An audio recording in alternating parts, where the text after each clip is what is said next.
Bien, alors bonjour et bienvenue dans cette vidéo. C'est Émilie de By Big Boss. Et je vais faire une petite vidéo sur certaines actualités. Je ne ferai pas le tour de la totalité des actualités, c'est pas l'objectif, mais un certain nombre de choses qui sont quand même intéressantes à décortiquer. Et je vais commencer tout de suite par l'article de Nicole Delépine, donc on peut dire le docteur Nicole Delépine, sur l'injection de produits dits immunisants, hein, on va le dire comme ça. Voilà, donc je partage mon écran tout de suite ici. Donc c'est un article qui est sorti sur Riposte Laïque, probablement ailleurs aussi, j'ai pas fouillé puisque je l'avais au complet à cet endroit-là. Donc, vaccin ou truc, les médecins ne servent plus à rien. J'ai donc trouvé l'article intéressant puisque j'ai toujours insisté sur le fait que il y avait des conditions au niveau de la vaccination. Donc, on va les voir vraiment de la part d'un médecin ce qu'il en dit. Alors, on vient d'apprendre via Europe 1 que les kinés, les aides-soignants, les puéricultrices, les ambulanciers titulaires d'une formation de secourisme de niveau 2 peuvent désormais participer à la campagne de vaccination. 500 000 nouveaux vaccinateurs, il y aura bientôt plus de vaccinateurs que de vaccinés, viennent ainsi renforcer les rangs afin d'atteindre l'objectif fixé par le gouvernement. Bref, quoi. Donc, évidemment, elle est tout à fait opposée à ça puisqu'elle parle d'une révolution après donc 2500 ans de médecine hippocratique. Oui, c'est vrai que le serment d'Hippocrate, il est bafoué depuis un certain temps. Donc, elle souligne en particulier la chose que vous connaissez, mais qui est vraiment à souligner, on ne traite pas, hein, ce qui est tout à fait contraire au serment d'Hippocrate. Donc, un médecin, normalement, le serment d'Hippocrate est au-dessus des décisions ministérielles, présidentielles, etc. C'est au-dessus de toutes les décisions machin et même le collège des médecins n'a pas à interdire de soigner puisqu'il renie lui-même le serment d'Hippocrate. Donc je vais vous inciter à le lire, je vais, mettre le lien en dessous de la vidéo évidemment parce que c'est un article qui est très long. Alors, ici, c'est très intéressant, poser et discuter l'indication d'une injection immunisante reste un acte médical, ce que j'ai dit dans ma dernière vidéo. Dans une vie antérieure, pas si lointaine, c'était considéré comme un geste médical, représentant d'ailleurs le tiers des revenus des pédiatres de ville. Un acte médical, c'est un acte qui est prescrit ou posé par un médecin. Alors, qu'est-ce qu'elle dit ici? Si l'injection n'est pas obligatoire pour la population, une étape l'est en revanche. Alors, écoutez bien cela. Pour les personnes qui décident de se faire injecter le truc, c'est la consultation prévaccinale. Or, une consultation, ok, c'est médical, hein. Le vétérinaire et la consultation, ça ne marche pas. Le kiné et la consultation, ça ne marche pas. L'aide-soignante et la consultation, ça ne marche pas non plus. Comme l'explique la Haute Autorité de la Santé, elle se fonde sur l'évaluation de la situation. Alors, c'est bien la Haute Autorité de la Santé, HAS. Donc, cette évaluation, c'est une évaluation de la situation clinique du patient, l'information sur les bénéfices et risques de l'injection et les préférences, les questionnements et les craintes, répondre aux craintes que exprime le patient. Répondre aux craintes, ça ne veut pas dire faut que tu le fasses, sinon tu vas mourir. C'est pas ça, hein, ça doit être objectif. Alors concrètement, c'est le médecin traitant en priorité et ce au plus tard dans les 5 jours qui précèdent la vaccination. Voilà. Et donc, le premier objectif de cette étape est d'identifier l'absence de contre-indication temporaire ou définitive à l'injection et de déterminer le bénéfice-risque. Et le bénéfice-risque, ce n'est pas à la louche, il faut que vous le fassiez, c'est individualisé, hein, c'est bien l'objectif d'une consultation, de l'injection pour les patients ou les résidents. Alors, je vous signale que les résidents dans les EHPAD, on est vraiment sauté par-dessus joyeusement cette étape-là. Sont recherchés dans cette consultation les antécédents d'allergie, les épisodes infectieux en cours, une infection au Covid, mais d'autres infections aussi avec symptômes datant de moins de 3 mois, ainsi qu'une injection contre la grippe qui ne doit avoir lieu 3 semaines avant l'injection du bidule, du coco machin. Dans un deuxième temps, le médecin doit apporter les éléments d'information nécessaires, bénéfices et risques, effets secondaires connus. Je vous ai déjà dit tout ça, mais je le redis pourquoi. Parce que c'est écrit par un médecin. Alors, il y a des gens qui ne me croient pas, qui ne savent pas que, bon, j'ai déjà géré des cliniques de vaccination, mais pas ici, pas en France, ça ne se fait pas en France, mais au Canada. Donc, peu importe. Elle dit exactement la même chose que ce que je vous ai expliqué, je ne sais pas combien de fois, que pour toute injection immunisante, on va les appeler comme ça, quelles qu'elles soient, même pour vos enfants, même si elles sont dites obligatoires, il y a toujours il y a toujours cette consultation doit toujours être faite et il peut y avoir des contre-indications, même pour un enfant pour qui ça serait obligatoire. C'est le médecin qui va le détecter et faire un certificat en fonction de. Ça peut être des contre-indications, c'est bien marqué, temporaires ou définitives. La consultation fait l'objet d'une traçabilité écrite. C'est ce que j'ai dit. Donc, ne vous faites pas avoir, je vous le répète, c'est un médecin qui vous le dit. Je pense que vous savez tous qui est le docteur Nicole Delépine, hein, c'est une pédiatre oncologue. Donc, la consultation fait l'objet d'une traçabilité écrite. Donc, ça engage la responsabilité du médecin. Le fait de ne pas faire de consultation pré-injection est une faute grave puisque vous n'aurez pas de trace écrite de cet examen qui doit être fait. Donc, si vous n'avez pas de trace de ça, c'est le médecin qui est en faute. Et s'il vous fait l'injection sans avoir ça, je suis désolée, c'est une faute professionnelle. Soyez très pointu sur la loi et vos droits. Donc, les pharmaciens, est-ce qu'ils font une consultation? Ben non. Les vétos, sûrement pas. Les aides-soignants, non. Les ambulanciers, non plus. Donc, voilà où on en est. On est dans le grand n'importe quoi. Hein. Et il faut que vous sachiez particulièrement que les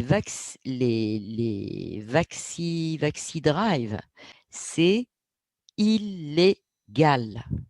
Pourquoi? Il n'y a pas de consultation pré-injection, d'accord? C'est totalement illégal. Vous n'avez pas la consultation avec un médecin. Vous ne savez pas qui vous vaccine. Vous ne pouvez pas avoir son numéro d'enregistrement, par exemple, à l'ordre des médecins. Donc, c'est illégal, totalement illégal. On parle ici, merci aux agents et professionnels de santé. Agents de santé.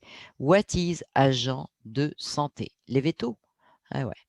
Comme je vous l'ai dit dans la précédente vidéo, le véto doit connaître le pédigré de votre perroquet, mais pas le vôtre. Et est-ce qu'un véto peut faire une consultation pré-injection à un humain? Mais non, mais non, mais non. Alors, l'exercice de la médecine, alors article 74 du Code de santé publique. L'exercice de la médecine foraine est interdite. Toutefois, des dérogations peuvent être accordées par le conseil départemental de l'ordre dans l'intérêt de la santé publique. Toutefois, quand les nécessités de la santé publique les exigent, un médecin peut être autorisé à dispenser des consultations et des soins dans une unité mobile selon un programme établi à l'avance. Oui, un médecin. L'autorisation est personnelle. Combien de temps dure la consultation médicale, l'examen clinique et l'information sur les risques du client? Eh bien, au COVID Drive, eh bien oui, hein? Il n'y en a pas. Il n'y en a pas. La consultation médicale pré-injection n'existe pas. L'examen clinique n'existe pas. L'information sur les risques et les bénéfices-risques n'existe pas. Le recueil et la réponse à vos questionnements n'existent pas. C'est totalement illégal, puisque je vous rappelle qu'en début d'article, c'est la Haute Autorité de santé elle-même qui donne ces conditions, c'est-à-dire que le médecin doit évaluer la condition physique dans une consultation médicale, il doit donner l'information bénéfice-risque, l'examen clinique, c'est le médecin qui doit le faire, et puis la réponse aux questions, c'est la Haute Autorité de la santé qui le dit elle-même. Donc, allez vous faire une injection au volant de votre voiture, c'est vraiment complètement stupide. Donc voilà l'essentiel. Voilà donc pour cet article, cet article qui est extrêmement important, que je vous demande de lire, relire et de noter, si vous le voulez, sur une petite feuille, toutes les conditions légales à une injection immunisante. On va les appeler toutes comme ça, mais toutes, toutes, toutes. Quand on vous dit un rappel antitétanique, ce sont les mêmes conditions. C'est pour toute injection immunisante, qu'elle soit pour le bobo actuel ou le pseudo-bobo actuel ou pour d'autres choses, qu'elle soit pour votre enfant, qu'elle soit pour votre parent, qui soit dans un EHPAD, qui soit à la maison, que ce soit pour vous-même, tout doit se dérouler de cette façon-là. Notez-le ou faites-vous des copier-coller pour vous faire un document pour être très clair, non pas opposé, mais savoir clairement quels sont vos droits et quels sont les devoirs du médecin. Des droits sont toujours accompagnés de devoirs. Prenez vraiment en note tout ça et servez-vous-en à partir de maintenant. Que cette crise pandémonique, pandé quelque chose, vous serve à plusieurs choses. Mettre en lumière, évidemment, toutes les magouilles, les manipulations, tout ce qu'on a vu, manipulation électorale, manipulation, problèmes de trafic humain, etc., mais également les problèmes médicaux, la collusion des médecins. Donc, servez-vous de cette pandémie pour apprendre un petit peu plus sur vos droits. Parce que, finalement, on en arrive à oui, tout le monde s'occupe de, vous dit: «Il faut faire ci, il faut faire ça, il faut faire ci, il faut faire ça». Mais pourquoi ça arrive? Parce que ça fait des décennies. Je vais être désagréable pour certains, mais ça fait des décennies qu'on délègue notre pouvoir. «Oh, ils vont s'occuper de ça à notre place. Oh, ils vont s'occuper de ça à notre place. Oh, il y a pas de souci, ils vont me répondre pour ci, ah bah, ils vont le faire. Ah bah, ma sécurité, c'est le gouvernement». Voilà, on a laisser faire, on a, par paresse, je suis désolée, il y a quelqu'un qui a dit, je ne sais plus qui c'est: «On a les gouvernements qu'on mérite». On a les gouvernements qu'on mérite. Donc, si vous voulez mériter autre chose, changez votre façon d'être, c'est-à-dire informez-vous, exigez qu'on fasse respecter vos droits. Oui, c'est du travail. Oui, il faut lire, il faut s'informer. Oui, il faut se tenir debout devant quelqu'un et dire: «Je suis désolé, ça n'est pas comme ça que ça se passera». Eh bien oui, mais on a, souvenez-vous qu'on a les gouvernements, les gouvernants qu'on mérite. Donc, à vous de savoir ce que vous voulez mériter. C'est un dernier petit truc que je veux rajouter, ben petit, pas tant que ça, je vous explique. Donc, c'est un article de Marianne. Les tests sérologiques sans ordonnance, ces analyses que le gouvernement désapprouve sans pouvoir les interdire. Alors, qu'est-ce que c'est le test sérologique? Ben, c'est en fait une prise de sang, que ce soit une goutte au bout du doigt, que ce soit à l'occasion d'une prise de sang, où on cherche les fameux anticorps. Qu'est-ce que c'est les anticorps? Eh bien, lorsqu'on a été en contact avec un virus, quand on a attrapé une maladie, etc., notre corps fabrique, dans les maladies qui immunisent, des anticorps qui éduquent finalement, qui sont le produit de l'éducation du corps à sa propre défense. Hein. C'est ce qu'on appelle le système immunitaire, une partie du système immunitaire. Donc, en fait, le gouvernement français, il désapprouve les tests qui prouveraient qu'on est immunisé.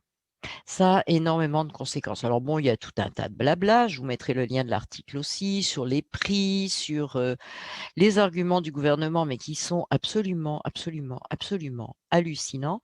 Je vous le lirai après. Je vais vous expliquer quelques petites choses sur justement les tests sérologiques. Si vous arrivez, par exemple, à la médecine du travail, vous faites partie des professions, je vous le lis parce que ça m'est arrivé, vous faites partie des professions chez qui il est obligatoire, par exemple, d'avoir un vaccin contre l'hépatite B, mais vous êtes contre, donc vous vous êtes débrouillé, vous avez trouvé quelqu'un qui vous a fait un certificat disant que vous étiez vacciné.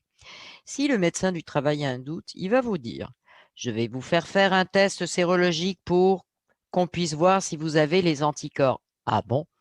Donc, le résultat d'un test sérologique qui montre que vous avez des anticorps et le résultat soit du fait que vous avez attrapé la maladie, que vous l'avez combattue, soit le résultat d'une injection immunisante, immunité immunisante. OK?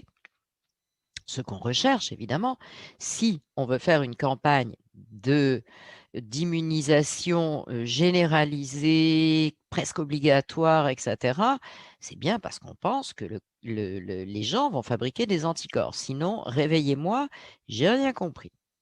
Mais on n'a pas le droit c'est absurde, c'est un test désapprouvé de faire donc un test sérologique, c'est-à-dire de regarder si on a effectivement des anticorps. Alors moi, je me dis pourquoi? Eh bien, pourquoi on a, soi-disant eu plein de gens qui étaient testés positifs et cetera et peut-être des gens qui ont eu d'ailleurs, ce fameux, coco-viral, sans avoir de symptômes et donc ces gens-là ont éventuellement fabriqué des anticorps. Et là, s'ils ont des anticorps, pourquoi les vacciner? Ah, les anticorps, au début, on nous a dit: «Oh non, ça va durer 3 mois. Ah non, ça va durer 6 mois». Maintenant, on dit: «Oh mais c'est 12 ou 13 mois la protection des anticorps». Pourquoi on dit ça? Parce que, on veut convaincre les gens de se faire picouser, d'accord? Tant que c'était une immunité naturelle, on disait: «C'est très bref, c'est très court». C'était d'ailleurs un des arguments qui disait: «Mais est-ce que picouser tout le monde, ça va fonctionner si le corps n'est pas capable de fabriquer des anticorps qui protègent à long terme?» Alors là, maintenant, on nous dit que ça protège à long terme. Ben, bonne nouvelle parce que tous ceux qui ont été en contact, parce que le contact peut tout simplement vous permettre de créer des anticorps, c'est-à-dire que votre corps a tout de suite réagi, tout de suite fabriqué ce qu'il fallait et vous n'avez pas développé de symptômes ou très peu, un simple rhume, et puis vous n'êtes pas aperçu que c'était ça. Et donc, la raison pour laquelle, à mon sens, on rejette ces analyses, c'est tout simplement qu'on ne veut pas trouver combien de personnes sont immunisées, ce qui serait extrêmement intéressant, d'avoir déjà une évaluation de l'immunité collective. Vous savez très bien que cette immunité collective qui a été tant décriée, sur lesquelles s'est appuyé des pays comme la Suède en particulier, qui a laissé faire pour créer une immunité collective, la Corée du Sud aussi, etc. On ne veut surtout pas venir prouver que ces gens-là, de toute façon, avaient raison et que, quelles que soient les mesures qu'on a prises, on a malgré tout acquis une immunité collective. D'autre part, on veut faire croire à tout le monde que tout le monde est susceptible d'être malade. Imaginez, ça serait intéressant de dire aux gens, tout seul, votre corps, regardez, il est tellement costaud, il est capable de fabriquer ce qu'il faut pour vous en sortir. Ah non, non, non, il faut que ce soit dépendant d'un produit de Big Pharma, hein, on s'entend. Donc la Haute Autorité de la Santé, toujours elle. Si la je vous lis parce que, s'ils se comprennent, tant mieux, tant mieux. Si la prévalence du virus est de 5 en France, hypothèse évoquée par le conseil scientifique le 20 avril de cette année, et que tout le monde est dépisté, un test positif n'a que 70 de chance d'être exact. Est-ce qu'ils se comprennent?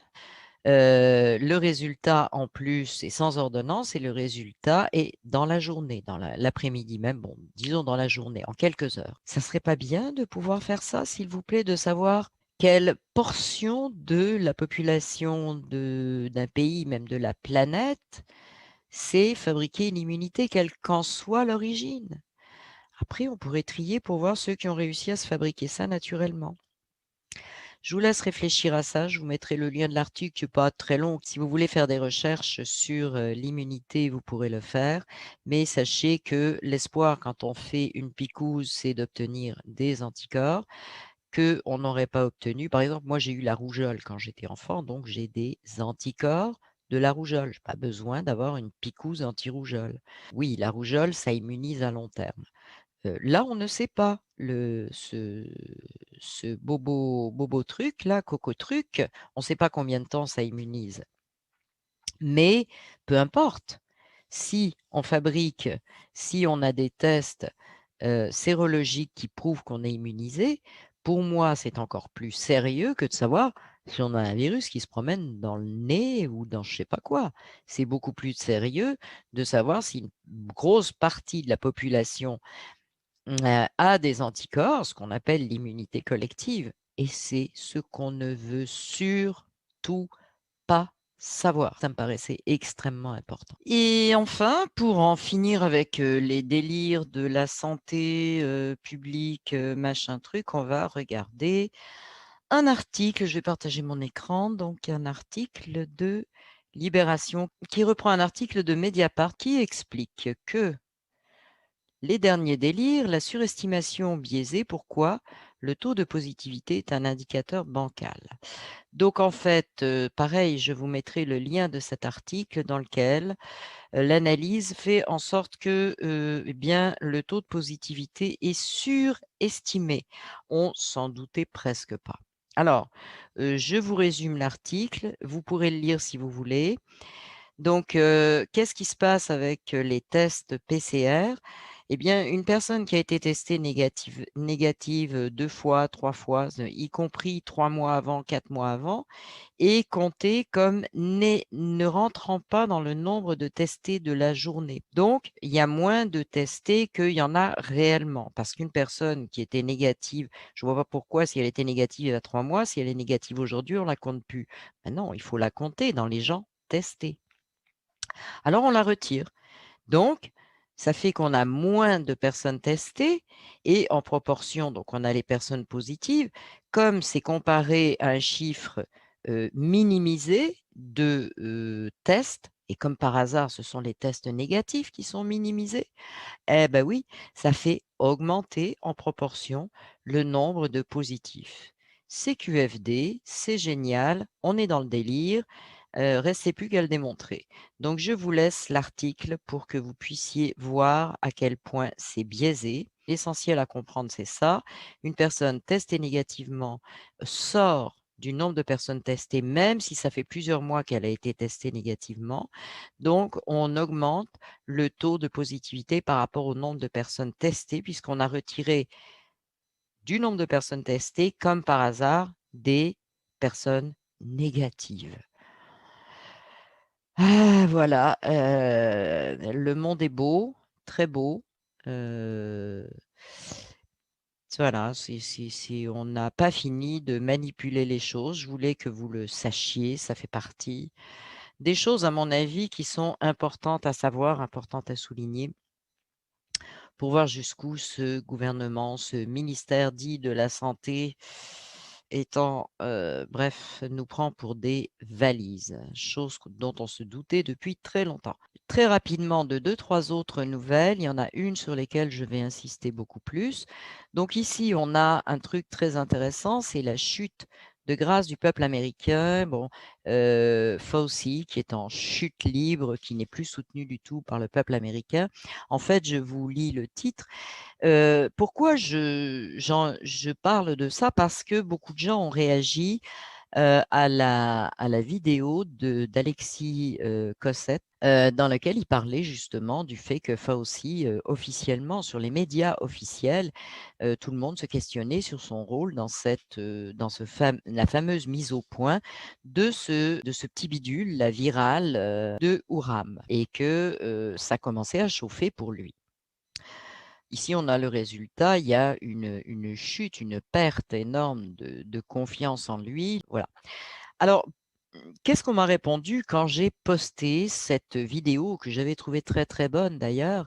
C'était: «Oui, mais professeur Fourtillan, il a démontré, pourquoi Alexis Cossette, il ne se sert pas de ça?» et cetera. Mais arrêtez vos trucs comme ça. C'était tellement incohérent. On est dans une pandémie, c'est-à-dire qu'on a déclaré que quelque chose était mondial et là, tout d'un coup, franco-français, franco-français, franco-français, franco-français. Tout le monde a participé. Alors, peu importe, je précise ce que Fourtillan a trouvé. Bon, c'est une mise au point, une formule virale qui aurait été mise au point par l'Institut Pasteur, soit ce dont on parle pour Fauci, c'est d'avoir financé le travail sur les gains de fonction. Alors, évidemment, au départ, il y a un virus qui a été manipulé. Coronavirus, il y en a des milliers. D'accord? Donc, on en a manipulé un, etc. Qu'est-ce que c'est un gain de fonction? Un gain de fonction, c'est un travail génétique pour que le virus soit beaucoup plus transmissible, hein. C'est-à-dire que pour qu'il crée réellement une épidémie, voire une pandémie, qui se transmette très facilement d'un humain à un autre. C'est ça le gain de fonction. Donc, en fait, ça ne vient absolument pas contredire ou le rôle de l'Institut Pasteur, de Buzyn, de son mari, de tout ça dans l'Institut de Ouram. Chacun a joué son rôle. Fauci a joué le rôle clé, qui est un rôle clé, de gain de fonction. C'est lui qui a financé, donc qui a permis d'en faire d'un virus insignifiant, d'en faire quelque chose qui est très contagieux. Et c'est ça qu'il faut comprendre. Ouh, il y a des moments là, essayez de réfléchir, de remettre les pièces ensemble. Fauci n'est pas intervenu au même endroit que l'Institut Pasteur. Donc, le fait de parler des gains de fonction avec Fauci ne nie pas ce que Fourtillan a mis en lumière. Soyez, s'il vous plaît, hein? Bon, je m'arrête là avant de m'énerver. Voilà. Donc, autre chose importante, dans la semaine quand même que je veux souligner, c'est vraiment un article, qu'il faut que vous lisiez, vraiment. Je vous mettrai le lien en dessous. De toute façon, je vais mettre le lien de tous les articles en dessous, mais il faut que vous le lisiez parce que, moi, je suis sur le principe, on parle donc, c'est un titre un peu accrocheur, «Les marines attaquent les propriétés de Bill Gates», mais au-delà de tout ça, c'est qu'est-ce qui se passe avec Bill Gates, Epstein et cetera? Et en fait, moi, j'avais toujours dit, Bill Gates, il a rencontré Epstein, je pense que c'était, bon, je disais, 13 fois, un truc comme ça et vous l'avez ici. Il s'est rendu 24 fois sur l'île d'Epstein, soi-disant pour des conseils financiers. Alors en 24 fois, soit Bill à la comprenette un peu dure, parce que 24 fois quand même, hein, faut le faire. Moi, si on me répète quelque chose 24 fois là, à la 10e, je lui fous une baffe, hein, en disant: «Ça suffit là, j'en ai assez entendu». Donc ou si quelqu'un vient me demander 24 fois le truc, je dis: «Écoute, non, non, hein?» Enfin bref, c'est incohérent. Donc 24 fois sur l'île d'Epstein. Ah! Alors 24 fois sur l'île d'Epstein, ça ne tient pas compte des rencontres, Bill Gates-Epstein sur le sol américain, à New York en particulier. Je pense qu'au total, c'est une cinquantaine de fois qu'ils se sont rencontrés. Moralité, quand on dit qu'ils le connaissaient de loin, c'était des bons copains. Bon, hein? Des bons copains et quand on sait comment on pouvait devenir copain avec Epstein, comment ça se passe dans ces milieux-là? Parce qu'il faut réaliser ça.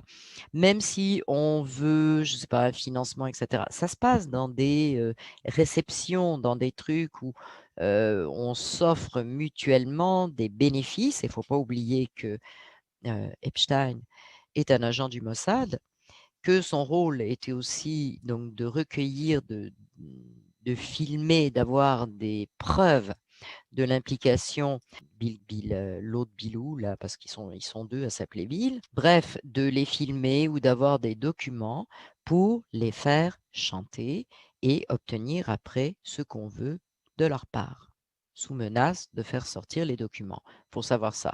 Donc toutes ces rencontres se font avec des espèces de fêtes, la bouffe, l'alcool, beaucoup d'alcool, et cetera, et puis évidemment le sexe. Cet article est important. Pourquoi? Parce qu'en fait, bon, on dit que les marines sont rentrées dans sa propriété. Ici, vous avez plusieurs liens. Ce qui est important, c'est que pourquoi les marines seraient rentrées?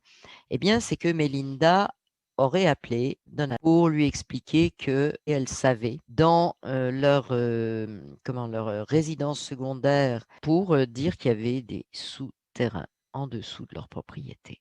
Eh oui. Eh oui, oui. Donc, confirmé, non, et on comprend que ce ne soit pas confirmé si c'est une opération militaire. Par contre, je dis, je répète et je répète, il n'y a pas de fumée sans feu. Alors, la petite déclaration ici donc, de Mélinda est quand même intéressante. Mélinda dit de Bill Gates: «Il m'a dit» au niveau des relations sexuelles, «il m'a dit de faire comme si j'étais une écolière mineure, effrayée, et de faire comme s'il était un génie maniaque qui aimait jouer avec les jeunes filles». C'est la déclaration de Mélinda. Pour lui, c'était un jeu de rôle, mais ça ne l'était pas vraiment, car il est exactement ce qu'il prétendait être. Alors, ce petit bout-là, pour moi, il dit tout, il résume tout. Certains vont dire: «Pourquoi elle n'en a pas parlé avant?» Écoutez, lisez un peu sur, les couples dans lesquels une personne est coincée avec un pervers narcissique, renseignez-vous là-dessus, c'est pas si simple. Certains vont dire: «Oui, c'est l'argent, c'est ci, c'est ça». Peut-être, peut-être. Ceci dit, tout le monde a le droit de changer d'avis, tout le monde a le droit à un moment donné de dire: «Assez, c'est assez». OK? Rappelez-vous de la fameuse opération, «Dénonce ton port», hein? Ce sont des femmes qui se sont fait harceler, voire violer il y a des années et qui, à un moment donné, ont dit: «Assez, c'est assez». C'est pas forcément immédiat le jour où ça arrive. Peut-être, on aura à la remercier d'avoir permis de faire tomber ce qui est énorme, hein, parce que n'oubliez pas que Bill c'est la fondation Bill et Melinda. N'oubliez pas que c'est le financement des vaccins, que c'est, de le financement de l'OMS, bon, Davos et tout le grand plan actuel de ces élites est très, très soutenu financièrement par Bill. Je ne dis pas qu'il est l'élite des élites, loin de là, mais il est un pion extrêmement important et ça, si le pion tombe, eh bien, on va faire du ménage. Donc, c'est un article à lire. C'est quand même étayé sur des choses réelles. Donc ça, je pense que c'est, un tournant. Ça fait partie pour moi, quand les gens disent: «Il ne se passe rien, il ne se passe rien», mais non, il se passe rien, tout ça, c'est une illusion. Mais c'est pas vrai. Ce qui se passe là, avec, cette histoire de Bilou, ça risque d'être quelque chose d'énorme, pas forcément au niveau de qui va sortir comme ça, comme un grand scandale machin, mais comme dans la chute des dominos, c'est un point très, très important, hein, et c'est un gros domino en plus. Bien, on va passer au dernier article dont je veux vous parler. Je l'ai. Donc ici, vous le voyez, c'est un article de QActu et je l'ai trouvé extrêmement intéressant. Plus de maisons personnelles, plus de CDI, retraite à 70 ans. Le Premier ministre espagnol dévoile son plan 2050. Alors évidemment, quand on lit plus de maisons personnelles, plus de CDI, retraite 70 ans, on se dit ça y est, c'est le grand reset. Et vous avez raison. Et vous avez raison. Alors, qu'est-ce qui me paraît intéressant dans cet article? Eh bien, c'est la date, 2050. Le grand reset, on le sait, la prévision, c'est 2030. L'objectif, c'est 2030, c'est pas 2050. Ce plan-là, avec vraiment des choses choquantes, hein, plus de maisons personnelles, là, c'est très choquant. Tous les gens qui sont propriétaires, quand on disait aux gens, le grand reset, c'est tu as une belle maison, tu vas la perdre. Tu es deux dans ta grande maison, il y a 4 chambres, tu vas voir ce qui va t'arriver. Ah non, c'est pas vrai. Bon. Non, c'est pas vrai. Non, non. Ça vient plus de CDI, donc ce serait des CDD et des contrats. Et retraite à 70 ans. Bon, ça, c'est quelques points. Je n'ai pas la totalité du plan, hein, puisqu'il fait 675 pages. Hein, c'est du délire verbal, c'est voilà, c'est une diarrhée, une diarrhée, une diarrhée. Fondements et propositions pour une stratégie nationale à long terme, invitant à entamer une réflexion collective sur les défis du pays après la pandémie, pour savoir quel type de pays nous voulons être dans 30 ans. Donc, on voit bien l'articulation entre la réalisation du Grand Reset et la pandémie. C'est clair et net, c'est écrit. Ce qui m'a accroché, comme je vous l'ai dit, c'est la date. Ça résonne en moi, peu importe, dans mon intuition, interprétation, appelez-la comme vous voulez, comme une provocation. Moi, je dis, est-ce que l'Alliance ou des gens de l'Alliance ne sont pas derrière cette date, hein? Le plan, oui, et la date. Premièrement, parce qu'elle est éloignée de 20 ans de ce qui est prévu dans le plan du Grand Reset, Schwab, etc., ce qui est très bizarre. C'est franchement très bizarre. Est-ce que pendant 20 ans, l'Espagne va rester dans les conditions actuelles, disons, en regardant les autres pays devenir esclaves et en disant, regardez les Espagnols, on va aller vers ça dans 20 ans, dans 15 ans, dans 10 ans.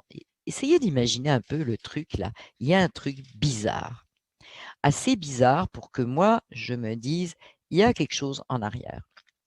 Donc, déjà, la date est incohérente et je pense qu'avec ce qui est extrait, c'est-à-dire plus de maison, ce qui choque, hein, ce qui choque les gens, ce qui peut arriver de plus choquant, toucher la propriété, toucher la sécurité du travail et toucher le droit à jouir de la vie avec une retraite à un âge normal. Je pense que c'est de la provocation pour faire réagir les gens, pour leur montrer ce qui pourrait venir, alors que c'est été écrit par le Premier ministre, qu'on lui ait foutu un... D'abord, il n'a pas écrit 675 pages, je ne pense pas qu'il puisse.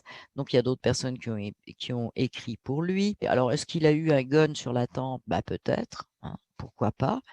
Est-ce qu'on lui a dit, il faut absolument que tu présentes ce truc-là, c'est le futur? Moi, à mon avis, derrière ça, il y a des personnes qui veulent faire réagir la population. J'ai déjà dit que dans ce grand plan qui se déroule vers la mondialisation, chaque pays s'est vu donner un rôle précis, hein. Eh bien, je pense qu'au niveau de la réaction et de l'alliance, c'est pareil. On divise parce que tout le monde ne peut pas réagir sur tous les fronts. Donc, en fait, c'est comme, pour moi, c'est comme si on avait donné à l'Espagne le rôle de divulguer les conséquences concrètes du Grand Reset avec une date incohérente. Mais pour faire réagir les gens sur les conséquences si on continue à aller dans cette direction-là et la capacité de faire le lien, comme je vous l'ai lu, entre la pandémie et le Grand Reset. Donc, je pense que c'est comme un rôle attribué à l'Espagne pour faire réagir. Donc, voilà, on répartit dans, à mon sens, hein, comme ça c'est fait aussi pour préparer tout ce grand plan, etc. J'ai toujours dit depuis des années que chaque pays avait son champ d'expérimentation pour maîtriser certains aspects psychologiques, sociaux, etc. de la population. Là, on est dans l'application. Avec la pandémie, on est arrivé à avoir recueilli, c'est vraiment comme ça que je vois les choses, avoir recueilli suffisamment de données dans un certain nombre de pays, en particulier pays développés, pour les appliquer à tout le monde après les avoir analysés, etc. Et donc, je pense que la même technique peut être utilisée à l'inverse, c'est-à-dire de donner un rôle à chaque pays pour démanteler, pour que la population réagisse. Et on sait maintenant avec les réseaux sociaux, avec l'information qui circule, que par exemple, si un pays réagit contre tel aspect, tout le monde va le savoir, va s'interroger, est-ce que c'est la même chose chez nous? Et je pense qu'il faut apprendre à regarder un certain nombre de choses de cette façon-là, pas paniquer et moi, cet article-là ne m'a pas fait paniquer du tout, du tout. Ça m'a fait tilt. Je me suis dit, d'abord la première chose, je me suis dit 2050 Quesaco. Et voilà quoi, il y a réellement une incohérence de date et il faut aller chercher ce qui est en arrière, cette incohérence de date. Comme je vous dis, l'Espagne ne restera pas. C'est incohérent de la part de gens qui veulent une telle manipulation de dire ah ben, on va mettre l'Espagne pendant 20 ans, ils vont observer le merdier qui se déroule ailleurs, puis après on va leur dire on va vous faire la même chose. Attends, les Espagnols, ils, ils vont faire la révolution entre-temps, quoi. Ça va être 20 ans de guerre civile s'il faut pour pas en arriver là. C'est aberrant. Donc, beaucoup de gens disent qu'il ne se passe rien. Je ne suis pas d'accord. C'est qu'il faut s'arrêter de vouloir des feux d'artifice à longueur de temps. C'est une erreur de dire il ne se passe rien. Il faut apprendre à décrypter. Et faites attention dans justement ce il ne se passe rien, qui est une façon de rendormir les gens aussi. De dire écoutez, dormez bonne. Il y a peut-être des gens qui seront pas du tout d'accord avec moi. Et c'est tant mieux, mais c'est mon décryptage. Maintenant, je vous remercie, je vous remercie tous de me suivre, de vos pouces, vos commentaires et je vous remercie aussi de vos dons, très généreux. Franchement, vous êtes extrêmement généreux et je vous en remercie. Je vous dis à la prochaine vidéo. Vous voyez la dernière vidéo, j'ai dit: «Je ne sais pas ce que sera la prochaine». Jusqu'à hier matin, je ne savais pas non plus ce que serait la prochaine. Donc je vous remercie tous et je vous dis à bientôt. Je n'oublie pas que j'ai promis de parler du common law à un moment donné, mais je pense qu'il fallait faire un petit tour par l'actualité en ce moment. Merci et à la prochaine.